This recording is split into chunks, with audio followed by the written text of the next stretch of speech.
ಬೆಳಿಗ್ಗೆ ಬ್ರೇಕ್ಫಾಸ್ಟ್ಗೆ ಏನು ಮಾಡೋದು ಅಂತ ಯೋಚನೆ ಮಾಡ್ತಾ ಇದ್ದೀರಾ?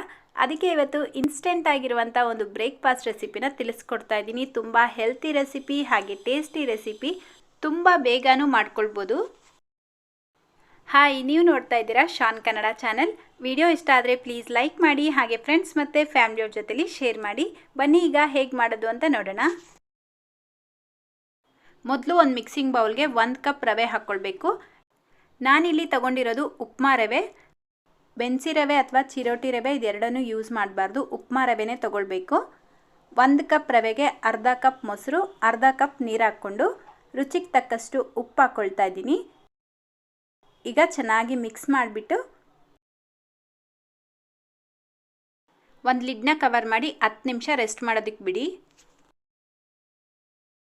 ನೆಕ್ಸ್ಟ್ ಈಗ ಒಂದು ಮಿಕ್ಸಿ ಜಾರ್ಗೆ 1 ಕಪ್ ಹಸಿ ಜೋಳ ಹಾಕ್ಕೊಳ್ಬೇಕು. ಯಾವ ಕಪ್ಪಲ್ಲಿ ರವೆ ಅಳತೆ ಮಾಡ್ಕೊಂಡಿರ್ತೀರ ಅದೇ ಕಪ್ಪಲ್ಲಿ 1 ಕಪ್. 1 ಇಂಚು ಹಸಿ ಶುಂಠಿ, 7 ರಿಂದ 8 ಎಸ್ಲು ಬೆಳ್ಳುಳ್ಳಿ, 3 ರಿಂದ 4 ಹಸಿಮೆಣಸಿನ್ಕಾಯಿ. ಈಗ ನೀರು ಬೇಕಾದರೆ ಸ್ವಲ್ಪ ಹಾಕ್ಕೊಂಡು ನುಣ್ಣಗೆ ರುಬ್ಕೊಳ್ಬೇಕು. ನೋಡಿ, ಈ ರೀತಿ ಫೈನಾಗಿ ಪೇಸ್ಟ್ ಆಗಿರಬೇಕು. ಈಗ ಆಗಲೇ ನೆನೆಸಿರೋಂಥ ರವೆ ನೋಡೋಣ. ರವೆ ಎಲ್ಲ ಚೆನ್ನಾಗಿ ನೆಂದಿರುತ್ತೆ. ಇದಕ್ಕೇನೆ ಈಗ ರುಬ್ಬಿರೋವಂಥ ಮಸಾಲೆನ ಹಾಕ್ಕೊಳ್ಬೇಕು. ಇದ್ರ ಜೊತೆಗೇನೆ ಗ್ರೇಟ್ ಮಾಡಿರೋವಂಥ 1 ಕ್ಯಾರೆಟ್ನ ಹಾಕ್ಕೊಳ್ತಾ ಇದ್ದೀನಿ. ಕ್ಯಾರೆಟ್ ಆಪ್ಷನಲ್, ಬೇಕಿದ್ದರೆ ಹಾಕ್ಕೊಳ್ಳಿ, ಇಲ್ಲಾಂದರೆ ಸ್ಕಿಪ್ ಮಾಡ್ಬೋದು.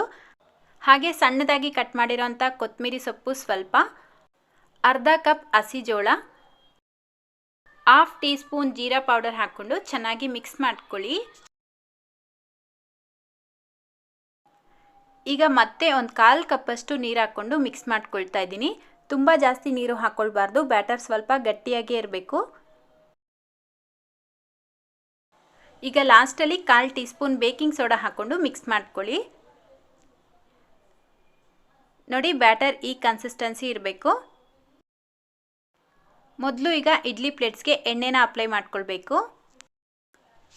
ಈಗ 3/4 ಭಾಗದಷ್ಟು ಬ್ಯಾಟರ್ನ ಹಾಕ್ಕೊಳ್ಳಿ. ಆಗಲೇ ತಿಳಿಸಿದ್ದೀನಿ, ಬ್ಯಾಟರ್ ತುಂಬ ತೆಳುವಾಗಿ ಇರಬಾರ್ದು. ತೆಳುವಾಗಿತ್ತಂದರೆ ಇಡ್ಲಿ ಸರಿಯಾಗಿ ಬರಲ್ಲ. ಸೊ ಸ್ವಲ್ಪ ಗಟ್ಟಿಯಾಗೇ ಇರಬೇಕು.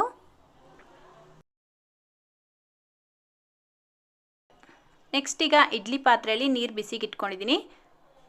ಅದ್ರ ಮೇಲ್ಗಡೆ ಇಡ್ಲಿ ಪ್ಲೇಟ್ಸನ್ನು ಇಟ್ಟು ಲಿಡ್ನ ಕವರ್ ಮಾಡಿ ಲೋ ಟು ಮೀಡಿಯಮ್ ಫ್ಲೇಮಲ್ಲೇ 20 ಮಿನಿಟ್ಸ್ ಬೇಯಿಸ್ಕೊಳ್ಬೇಕು. ನೋಡಿ, ಈಗ ಕರೆಕ್ಟಾಗಿ 20 ನಿಮಿಷ ಆಗಿದೆ. ಇನ್ಸ್ಟೆಂಟ್ ಆಗಿರುವಂಥ ಕಾರ್ನ್ ಇಡ್ಲಿ ರೆಡಿಯಾಗಿದೆ. ಇಡ್ಲಿ ಪ್ಲೇಟ್ಸನ್ನು ಆಚೆ ತೆಗೆದು ಒಂದು 5 ನಿಮಿಷ ತಣ್ಣಗಾದ್ಮೇಲೆ ಅನ್ಮೋಲ್ಡ್ ಮಾಡ್ಕೊಳ್ಳಿ. ಈಸಿಯಾಗಿ ತೆಕ್ಕೊಳ್ಬೋದು, ಅಂಟ್ಕೊಳ್ಳೋದು ಇಲ್ಲ. ನೋಡಿದ್ರೇ ಗೊತ್ತಾಗ್ತಿರ್ಬೋದು ಎಷ್ಟು ಸಾಫ್ಟಾಗಿ ಫ್ಲಫಿಯಾಗಿ ಇಡ್ಲಿ ರೆಡಿಯಾಗಿದೆ ಅಂತ. ತುಂಬಾ ಟೇಸ್ಟಿಯಾಗಿರುತ್ತೆ. ಇದ್ರ ಜೊತೆಗೆ ನಾನು ಚಟ್ನಿನ ಸರ್ವ್ ಮಾಡಿದ್ದೀನಿ. ಚಟ್ನಿ ಸಾಂಬಾರ್ ಜೊತೆಲೂ ಚೆನ್ನಾಗಿರುತ್ತೆ. ಇವತ್ತಿನ ವಿಡಿಯೋ ಇಷ್ಟ ಆಗಿದ್ರೆ ಪ್ಲೀಸ್ ಲೈಕ್ ಮಾಡಿ, ಹಾಗೆ ನಿಮ್ಮ ಫ್ರೆಂಡ್ಸ್ ಮತ್ತು ಫ್ಯಾಮಿಲಿಯವ್ರ ಜೊತೆಲಿ ವಿಡಿಯೋನ ಶೇರ್ ಮಾಡಿ. ಇದೇ ರೀತಿ ಹೊಸ ರೆಸಿಪಿ ನೋಡಲು ನಮ್ಮ ಚಾನಲ್ನ ಸಬ್ಸ್ಕ್ರೈಬ್ ಮಾಡ್ಕೊಳ್ಳಿ. ಮತ್ತೊಂದು ರೆಸಿಪಿಯೊಂದಿಗೆ ಭೇಟಿಯಾಗೋಣ. Thank you.